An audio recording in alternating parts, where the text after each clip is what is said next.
بسم اللہ الرحمن الرحیم۔ Pensioners platform truly. Annual increase in pension, مستقبل میں پینشن میں کس طرح اضافہ کیا جائے گا، اس کا میکانزم دیا گیا ہے۔ Annual increase in pension shall be granted at 80% of average inflation rate for the last 2 years.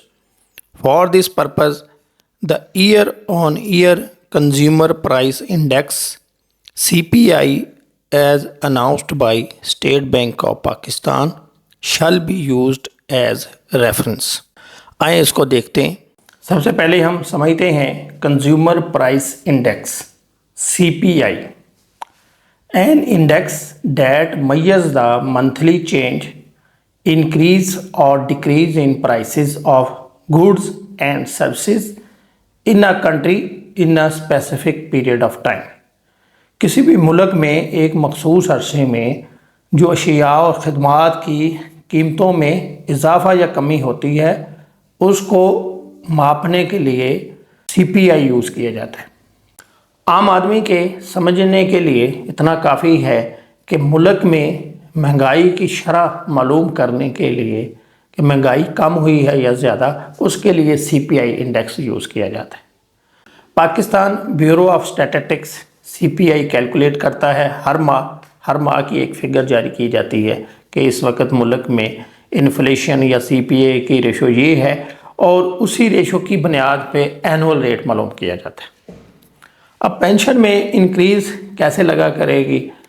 Resume کرتے ہیں کہ گورنمنٹ نے 1 جولائی 2025 کے لیے پینشن میں اضافے کا اعلان کرنا ہے، تو کیا کرے گی کہ پچھلے 2 سالوں کا مثلا فائنینشیل ایئر 2023-24 اور فائنینشیل ایئر 2024-25 اس کا ڈیٹا لے گی۔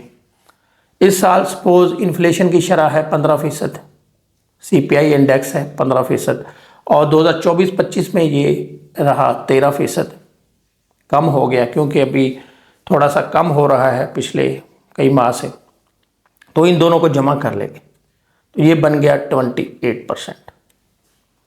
اس کی جب ہم ایوریج لیں گے تو یہ نکل آئے گا 14%۔ اب پینشن میں کتنا اضافہ ہوگا 1 جولائی 2025 سے؟ اگر سپوز یہی فگریں لی جائیں تو اس 14% کا 80% لے لیں گے تو یہ بنتا ہے 11.2%۔ تو اس حساب سے گورنمنٹ جو پینشن میں اضافے کا اعلان کر سکتی ہے 12% سے 15%۔ اصولی طور پر یہ غلط ہے۔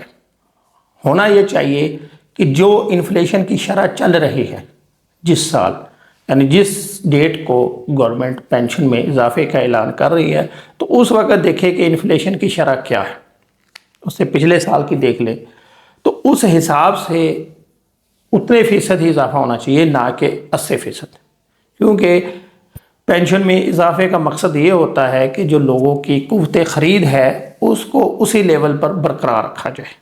اب مہنگائی میں اضافہ ہوا ہے سپوز 15%، اور جو ایوریج نکلی ہے گورنمنٹ نے ایوریج لی ہے تو اس حساب سے بن رہا ہے 12%، تو اس کا مطلب ہے لوگوں کی جو قوت خرید ہے وہ تو 3% کم ہو گئی۔ تو ہمارے حساب سے یہ طریقہ غلط ہے۔ گورنمنٹ کو چاہیے کہ جو انفلیشن چل رہا ہو، جس وقت انکریز اناؤنس کی جا رہی ہے، اتنے فیصد ہی پینشن میں اضافہ کیا جائے۔